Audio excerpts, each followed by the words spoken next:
कुछ इस तरीके से लिखेंगे एक्स स्क्वायर माइनस का 4x प्लस का 2x माइनस का 8 इक्वल्स टू क्या करेंगे 0। ये क्लास 9th में फैक्टर निकालना आप सीख चुके थे। इसमें से कॉमन क्या हो गया आपका x, तो क्या बचेगा आपका x माइनस 4। इन दोनों में कॉमन क्या हो गया आपका प्लस का 2, तो क्या बचेगा आपका x माइनस 4 इक्वल्स टू 0। अब दोनों जगह से कॉमन क्या दिख रहा है आपको x माइनस 4।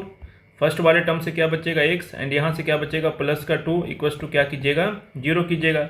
सॉल्व करने का तरीका, एक बार x माइनस 4 को 0 कीजिए तो यहाँ से x का वैल्यू क्या मिलेगा आपको 4।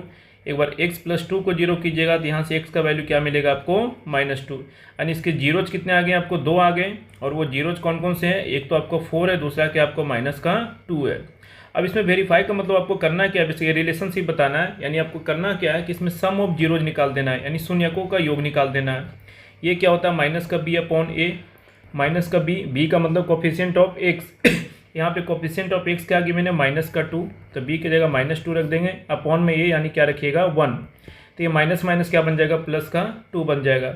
सेम उसी तरीके से प्रोडक्ट ऑफ जीरोज निकालना है। इसमें प्रोडक्ट ऑफ जीरोज ये क्या होता है आपका c अपॉन a होता है। c का मतलब कॉन्स्टेंट टर्म जो आपका गिवन इक्वेशन में आपको क्या गिवन है -8, एंड a का मतलब कोफिशिएंट ऑफ x स्क्वायर जो क्या गिवन है आपका 1 गिवन है। तो ये आपका आंसर निकल जाएगा। सेकेंड पार्ट देखिए इसका, सेकेंड क्वेश्चन क्या आपको 4s स्क्वायर माइनस का 4s प्लस का 1 जीरो निकालना है, इक्वल टू क्या कीजिए 0 कीजिए। यहाँ पर इसको आप कैसे ब्रेक करिएगा, 4s स्क्वायर ये 4 बन जाए क्या होगा आपका 4, एंड 4 से माइनस का 4s लाना है बीच में, तो ये 4 को क्या लिख लीजिए 2 जाए। और 4 से अगर माइनस का 4 बनाना है तो कॉम्बिनेशन क्या लेंगे -2 लेंगे। तो ये 4s स्क्वायर माइनस का 2s प्लस का 1 इक्वल्स टू क्या कीजिएगा 0। इन दोनों में कॉमन क्या हो जाएगा, एक तो 2 कॉमन होगा और s कॉमन होगा। यहाँ से क्या बचेगा s -1, अगले ब्रैकेट में सॉरी यहाँ से क्या बचेगा आपको 2s -1, क्योंकि आपने 4 में से 2 कॉमन किया तो 2 के टेबल में 4 कहाँ पे आता है 2 जा पे। यहाँ से क्या कॉमन कीजिए माइनस का 1 कॉमन कीजिए, तो ये बचेगा 2s -1 इक्वल्स टू 0, एंड ये बेसिकली बनेगा 2s -1 और ये 2s -1 इक्वल्स टू 0। दोनों ब्रैकेट में सेम है, इसका मतलब इसके जीरो दोनों जगह से क्या आएंगे सेम आएंगे। किसी एक को सॉल्व कर लीजिए, 2s -1 इक्वल्स टू 0 कीजिए। 2s का वैल्यू पहले क्या मिलेगा आपको 1, यानी s इक्वल्स टू क्या लिख दीजिएगा 1/2। अगेन इसको भी 0 कीजिएगा तो यहाँ से भी s क्या मिलेगा आपको 1/2 मिलेगा, यानी इसके जीरो दोनों सेम आ गए 1/2 और 1/2।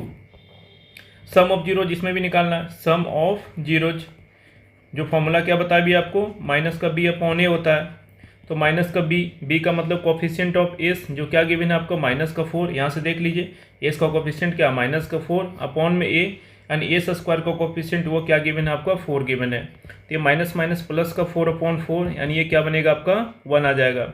सेम प्रोडक्ट ऑफ जीरोज निकाल लीजिए, प्रोडक्ट ऑफ जीरोज ये क्या होता है आपका c अपॉन a। c का मतलब कॉन्स्टेंट टर्म जो क्या गिवन है आपका कॉन्स्टेंट टर्म यहाँ से गिवन है आपको 1, a का मतलब वो ये 4 कोफिशिएंट ऑफ s स्क्वायर क्या गिवन है आपका। क्वेश्चन नंबर 2 में क्या आपको बेसिकली आपको क्वाड्रेटिक पॉलिनोमियल निकालना है, और इसमें गिवन कंडीशन क्या क्या है, सम ऑफ रूट्स आपको गिवन है और प्रोडक्ट ऑफ रूट्स आपका गिवन है।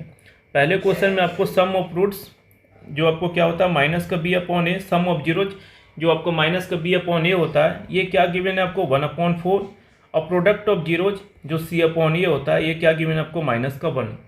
इस टाइप के क्वेश्चन को ऐसे स्टैंडर्ड तरीका क्या होता है आपका x square plus bx plus c होता है क्वाड्रेटिक पॉलिनोमियल लिखने का। अब इसमें अगर किसी तरीके से अपने को a b c का वैल्यू पता हो जाए तो इसमें वैल्यू हम पुट कर देंगे। ये वैल्यू पुट करने फाइंड आउट करने का सबसे बढ़िया तरीका क्या होता है, यहाँ से थोड़ा कंपेयर करें आप, इसके नीचे कुछ नहीं अपॉन में 1 लगाएं, दोनों में कॉमन कौन दिख रहा है a और a कॉमन दिख रहा है। तो करना क्या होता है इस टाइप के क्वेश्चन में कि a को सिमिलर कर लीजिए, a को सेम कर लीजिए। अगर जब a को सेम कर लेंगे तो आपके लिए कंपेयर करना क्या होगा आसान होगा। यहाँ पे a का वैल्यू क्या दिख रहा है 4, यहाँ पे a का वैल्यू क्या दिख रहा है आपको 1, ठीक है। कंपेयर कैसे कीजिएगा, यहाँ भी 4 बना लीजिए। 4 बनाने का तरीका कि आपको न्यूमरेटर एंड डिनोमिनेटर में 4 से क्या कर लेना आपको मल्टीप्लाई कर लेना है। ये क्या बन जाएगा आपको -4/4। अब कंपेयर कर सकते हैं, a यहाँ से भी 4 दिख रहा है, यहाँ से भी 4 दिख रहा है, तो a का वैल्यू तो 4 मिल जाएगा। b का वैल्यू ठीक है -b = 1 है, तो b का वैल्यू क्या ले लीजिए -1। c यहाँ से जो कंपेयर करेंगे तो c का वैल्यू क्या आ जाएगा आपको -4 आ जाएगा। बस इसमें पुट कर दें, a की जगह पे क्या रखना है 4x², b की जगह क्या रखना -1 यानी x हो जाएगा -x प्लस c की जगह क्या रखना -4, क्या रखना आपको -4। तो बेसिकली ये जो क्वाड्रेटिक बनेगा 4x² माइनस का एक्स एंड ये माइनस का 4। ये फर्स्ट पार्ट था। सेकेंड पार्ट में देखिए फिर से वही चीज़, सम ऑफ जीरोज, यानी आपको क्या होता है माइनस का बी अपॉन ए क्या लेना आपको √2, नीचे कुछ नहीं था अपॉन में 1 लगा दीजिए। प्रोडक्ट ऑफ जीरोज यानी सी अपॉन ए, ये क्या लेना आपको 1/3। आपको फिर से ए को इक्वल करना है इसमें। ए यहाँ पे क्या है 1, ए यहाँ पे क्या है 3। इक्वल करने का तरीका, यहाँ पे 1 है इसको भी 3 बना लीजिए। नीचे आपने मल्टीप्लाई किया 3 से तो ऊपर भी करना पड़ेगा 3 से। तो ऊपर क्या बना आपको 3√2 अपॉन में क्या आ जाएगा 3 बन जा 3। ए का वैल्यू 3 यहाँ से भी, ए का वैल्यू 3 यहाँ से भी। तो ए इक्वल टू क्या मिल गया आपको 3। बी इक्वल टू माइनस का बी इक्वल टू क्या है 3√2, तो बी का वैल्यू क्या ले लीजिएगा माइनस का 3√2। सी का वैल्यू जब कंपेयर करके लिखिए क्या आएगा आपको 1। फिर से वैल्यू पुट कर दीजिए, ए एक्स स्क्वायर होता है, ए की जगह क्या रखना है आपको 3x² plus B x, B की जगह क्या रखना है माइनस का 3√2, तो क्या हो जाएगा माइनस का 3√2 एक्स प्लस का सी क्या आपका 1। तो ये आपका क्वाड्रेटिक बन गया। क्वेश्चन नंबर 3 देखिए, इसका थर्ड पार्ट देखिए। थर्ड पार्ट में क्या क्या गिवन है आपको, सम ऑफ रूट्स यानी माइनस का बी अपॉन ए, माइनस का बी अपॉन ए, ये क्या लेना है आपको 0 लेना है, अपॉन में 1 कर दीजिए। प्रोडक्ट ऑफ जीरोज यानी सी अपॉन ए, ये क्या लेना आपको √5 अपॉन में 1 कर दीजिए। यहाँ पे आपको मल्टीप्लाई करने की रिक्वायरमेंट नहीं है कि जो सिमिलर टर्म ए है दोनों जगह पे सेम दिख रहा है आपको। ए यहाँ से भी 1, यहाँ से भी 1, बस सीधे कंपेयर करके आपको वैल्यू लिखिए। A equals to 1, B equals to minus B equals to 0, यानी बी क्या रहेगा आपको 0 रहेगा। सी का वैल्यू यहाँ से कंपेयर कीजिएगा क्या आएगा √5। वैल्यू पुट कर दें ax² यानी 1x² तो x² लिख सकते हैं। प्लस में क्या होता है आपको, प्लस में होता है आपको bx, b का वैल्यू तो है नहीं, b का वैल्यू 0 है, तो यानी 0x क्या बनेगा आपको 0 × x प्लस का c क्या आपका √5, यानी फाइनल क्या बनेगा x², x 0 जाए तो 0 रहेगा, तो x² प्लस का क्या आ जाएगा आपका √5। क्वेश्चन नंबर इसका फोर्थ पार्ट देखिए।